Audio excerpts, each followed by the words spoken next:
Hi, this is Billie Beene here with another segment of U.S. News by Billie. Today's date, April 11, 2023. This is my third YouTube channel. I have a subscribe button in the lower right corner of my screen. Thanks for like, subscribe, and share on YouTube and Rumble. Episode 7, Texas Gold Back Money? We like it. U.S. military troops are moving. And the continents and the oceans are on fire. So some of my sources are God in the Bible, Patriot subscribers, Pastor Paul Begley and Mike from around the world, Sonar 21, Larry Johnson, Menke Works, Jim Willie, Real Raw News, Hal Turner, Steve Quellsite, KWN, Red State, Guardian, Fortune, Beforeitsnews, Mike Adams. Yeah. So let's get started. Okay. So we've been hearing about, on a global basis and in the U.S., what's going on with our banks and our money and our military. And we know that traditionally, Nasara Jassar is going to be the new economic system coming on board in the U.S. In the past, it was to come on board in the U.S. in 1963, and President Kennedy was assassinated. And again in early 2000, about 9/11 happened. And traditionally, the deep state wants to maintain control with fiat currency, debt, and control money on a global basis. But it's not going to work this time. There are enough people globally awake. And so we're going to look at what's going on with the U.S. military. Because the deep state likes to, pivot and say, look here, war, to maintain their control over the bank system. So what we have going on is green on green, and I reported, and I think that was one that God said, yeah, put this out. We had recently in Kentucky, we had 2 Black Hawks go down, and we had all 9 soldiers were killed. And supposedly an investigation was going on. This is Fort Campbell. And they were both evac helicopters. And the 9 soldiers of the 2 Blackhawks were medical trained people from the 101st Airborne and 160 Special Operations. Now, this happened March 31 in Kentucky near Fort Campbell, and it was about 10 o'clock at night, described as a training accident, and it wasn't initially put forth. It wasn't known if the 2 Black Hawk helicopters collided or there were other things going on. So now we have this from Real Raw News that an investigation by the White Hats went in, and what they recovered were 2 helicopters that were in pieces. They also recovered pieces of human bodies that were charred and in pieces. So no one entire human body of the 9. So the White Hat, and they found on the helicopter C4 explosive. So the 2 helicopters were blown up. Now, the White Hats under Marine General Eric M. Smith are putting this forth that it's definitely sabotage. The 2 helicopters had C4 explosive on them, and they were both blown up. What General Smith's group is putting forth is, it's not known if this was a direct act by the Black Cats to kill these 9 soldiers, or if they have staged this training accident to cover the Department of Defense disappearing these 9 individuals and putting them on some type of secret mission. But that's coming out. But definitely the 2 Blackhawks in Kentucky on March 31 came down from C4 explosive. So, yeah, that's going on. Now we have this from Larry Johnson. He was with the CIA for about 25 years, and his primary job was to train U.S. military intel on gathering intelligence and analyzing it. His website is Sonar21. I'll list that for you. And he's giving information about the recent Pentagon leaks, the information coming out.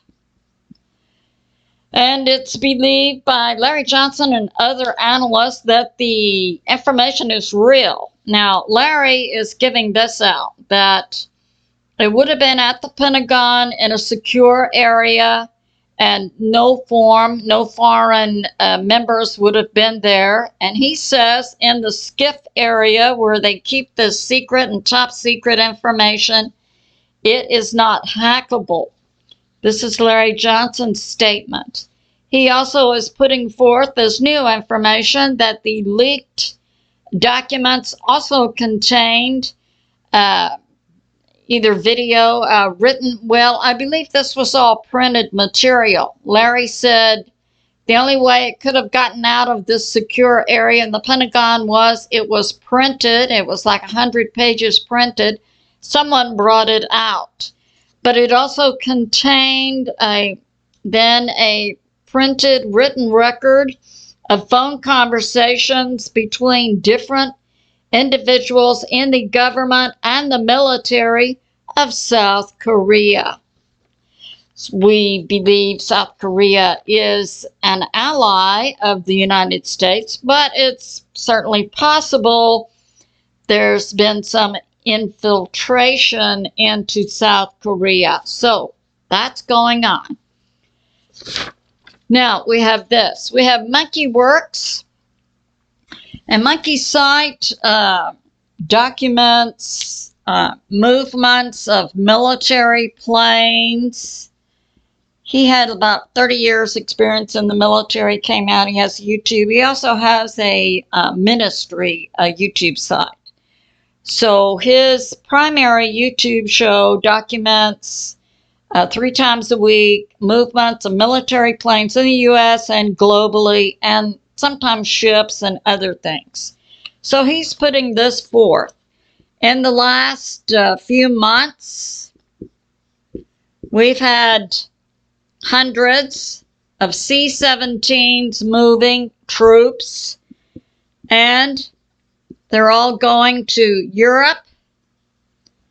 Now, I submit some of those, we know here is Europe,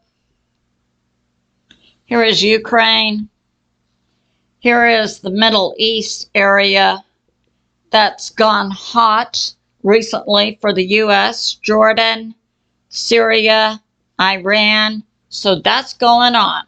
But MonkeyWorks is documenting, and the past few months, we've had hundreds of C-17s carrying troops.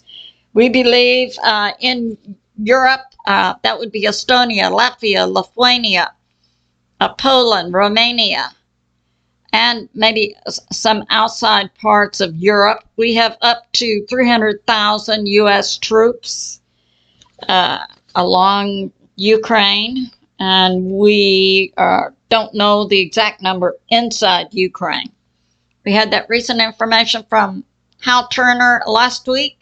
80,000 troops were amassing just outside of Bakhmut in Ukraine, and it's highly likely that those 80,000 troops were primarily U.S. and NATO troops. Okay, so now Monkey is bringing this out. That, about the classified leaks from the Pentagon. And it was likely from MonkeyWorks information, senior staff from the Five Eyes Nations, U.S., Canada, UK, Australia, New Zealand, Japan. All right. And it included war plans for a spring offensive, and we're seeing that take place. Now we have this, that in Bahrain, that's Middle East, on April 8, a Navy-guided nuke sub departed. So, yeah, and that the deployment and information coming out about U.S. troops deployed to the Middle East is real. Now we have this chatter going on. I'll show you. So now, Monkey is talking about, here we have Syria, we have Iran, and just yesterday on April 10, we understand there was an attack by most likely Iran on Syria on 3 U.S. military bases. Now the chatter is, why do we have troops, U.S. troops inside Syria to guard Conoco oil fields? But that's going on. Now it's cited that there were 3 bases inside Syria with U.S. military that were hit yesterday by Iran. Now we have this chatter talking about right here, Jordan, that the U.S. military is training 5,000 individuals from Palestine. So here is Israel, here is Palestine. And that Russia currently has about 1 million troops. That's Russia, China, North Korea, Iran, on the border of Ukraine. And they're also sending in troops to Syria. And this is the stated intel coming out. Russia's intent is to expel U.S. troops who are inside Syria. So that's today. That's going on. All right.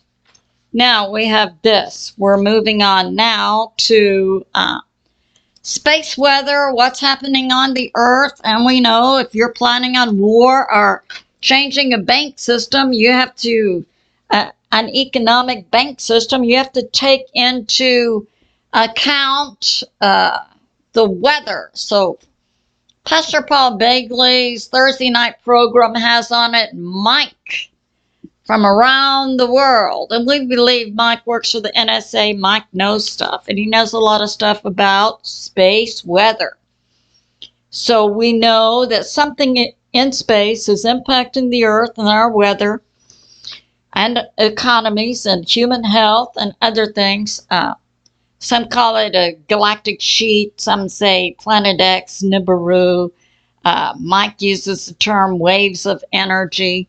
So he's using waves of energy coming in from space April 9, 19, and 23.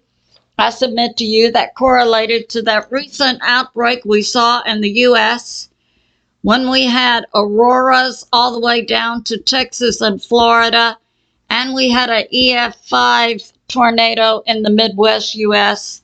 That was the last week in March, about March 25 to 30.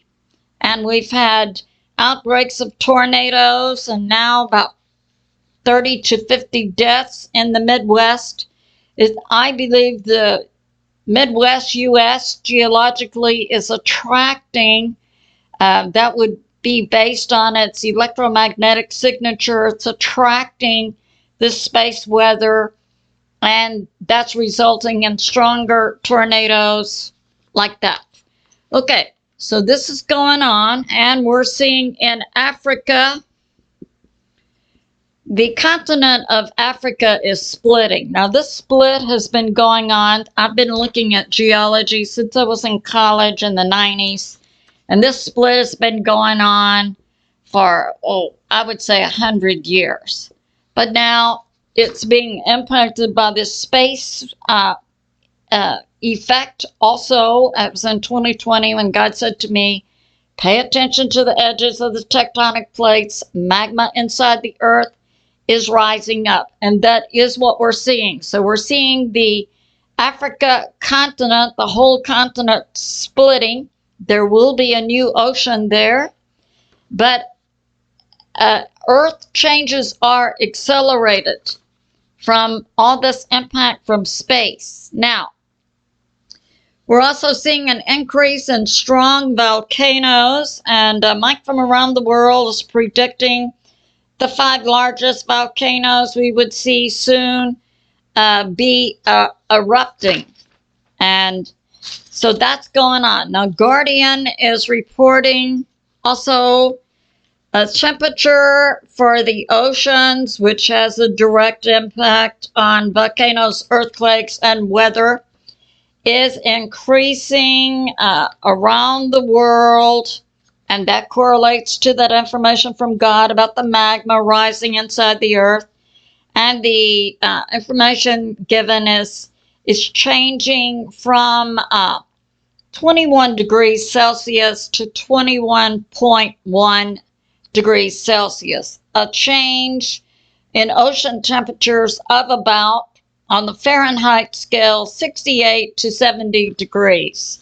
So that's going on, and we'll bring on an El Nino in the Pacific Ocean. Okay, so now we have this going on with the volcanoes. So we have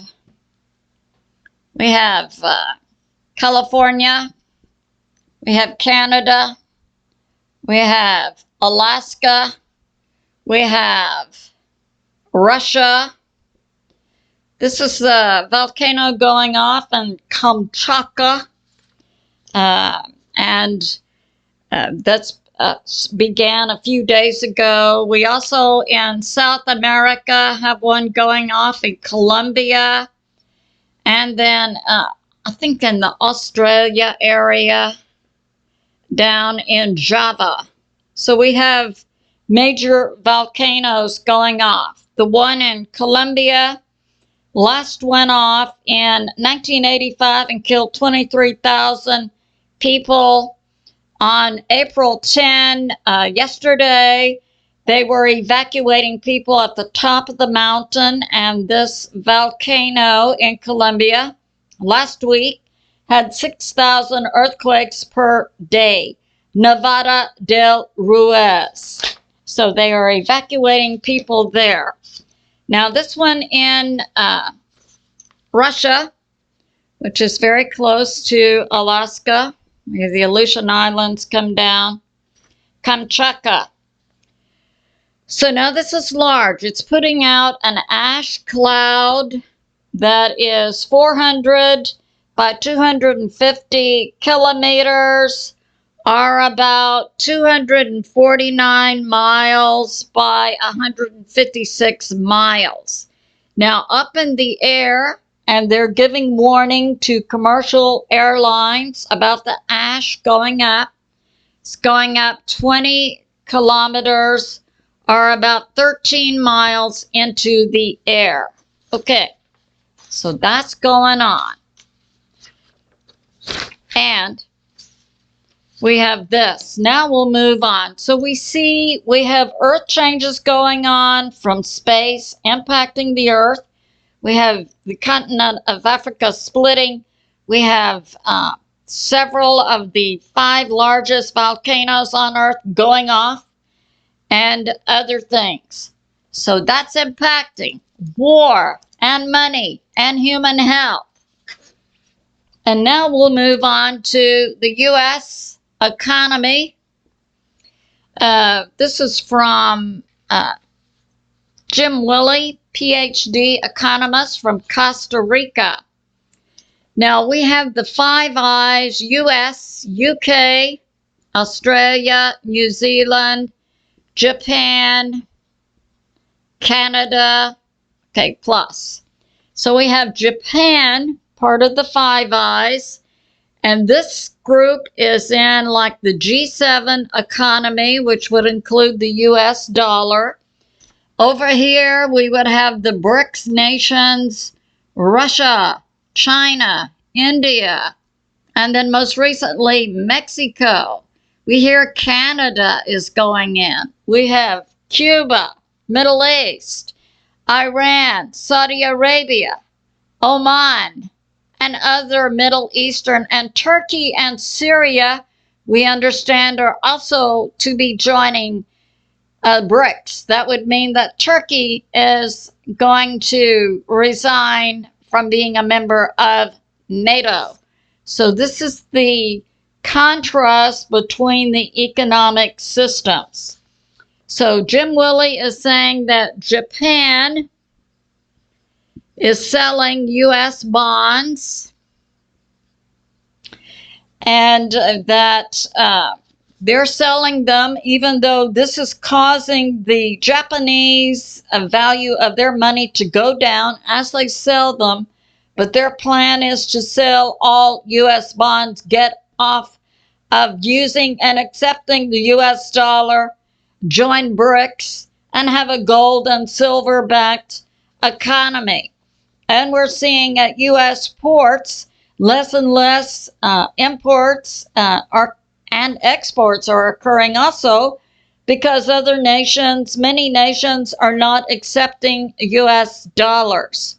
And Jim is talking about Japanese cars. Yeah, can't get parts for them. So, and he's saying that part of the reason the BRICS was able to attract so many nations away from the G7 economy occurred in 2020 when the world saw the U.S. banks receive $9 trillion in COVID aid. And that made other nations and governments and banks around the world say, what's going on? So, yeah. And another example Jim is giving is PVC pipe comes from China.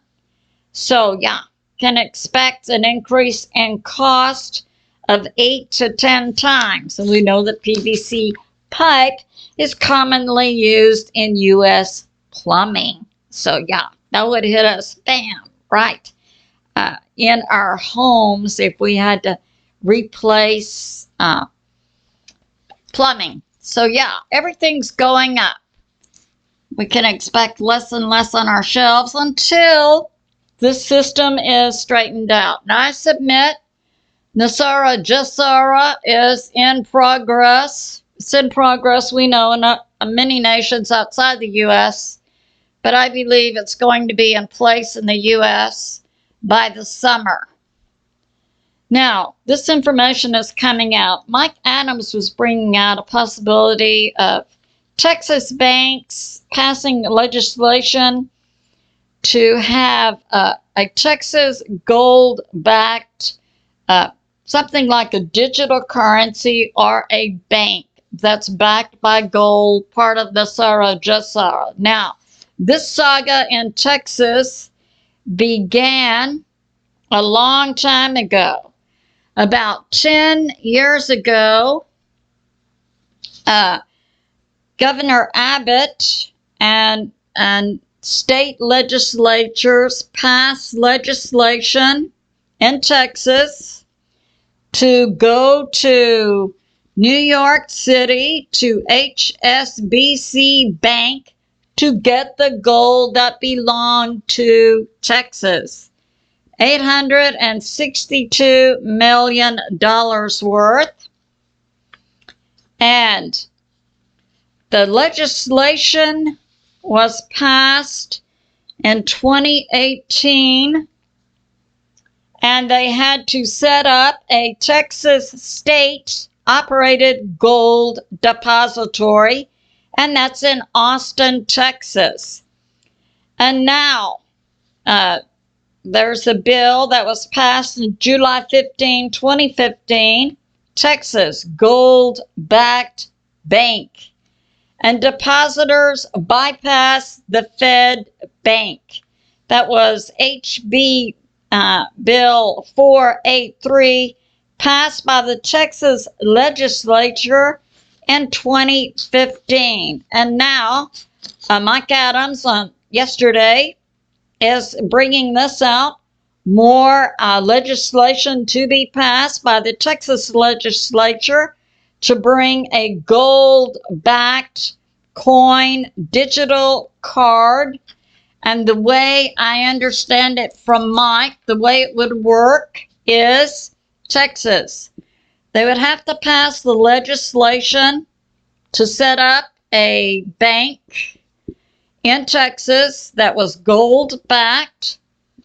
And individuals could take, so people could take their gold to these locations and deposit the actual gold, and they would get a digital dollar amount then put on something like a debit card. So that's in the works in the state of Texas. And we say, bring it.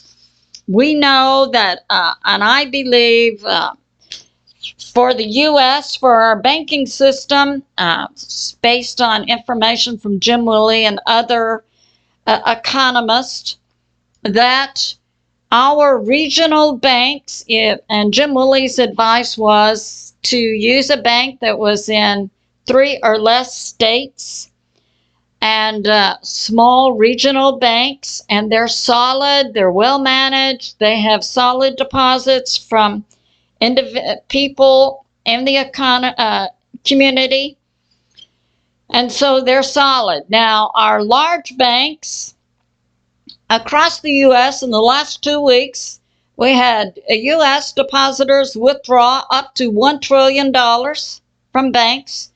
But according to Jim Willie and other economists, there's no FDIC in Europe. So people with a lot of money in European banks are moving their money to the large U.S. banks. And we can expect, and what's going on right now is a transition from European banks to U.S. banks of $1 trillion. So we see a balance coming out. So that's going on. And Texas, of course, I'm a native Texan, is right where they need to be, I believe. And so a short prayer for the U.S. It's based on the America the Beautiful lyrics and music written by Basin Ward. America. May our skies remain forever clear and blue. May amber waves of grain ever fill our plains. May pilgrim feet ever seek our shores who are aligned with God, to walk in a land of freedom by constitution, in a land of liberty by law, in a land of grace by blessing from God. And we say, God bless America, beautiful place of patriot dreams and of brotherhood from sea to shining sea. And we say, thank you, God the Father, God the Son, Jesus, whom many call Yeshua, and God the Holy Spirit. And I say to my family and friends, remain steady out there, continue to pray. God is in charge, and He is on the move. I love you, and I'll see you soon.